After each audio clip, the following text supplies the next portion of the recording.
How to email photos from iPhone, how to send photo on email. Hey everyone, welcome back to the channel. In this video I'm going to guide you on how you can email photos from iPhone and how you can send photo on email, so make sure to watch the video till the end.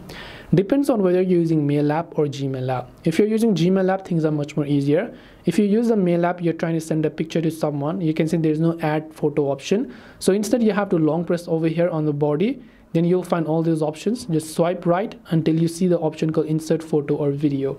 So now since we want to email photos, we will just tap on insert photo or video and we will select the photos that we want to send over here, and once done we can simply see they have been successfully sent in this case. And this way you can go ahead and then basically send photo or video or attach and send it on the Mail app on iPhone. Hope this video was helpful. If you have got any questions, then feel free to leave them down below. Thank you for watching till the end and see you soon in the next video.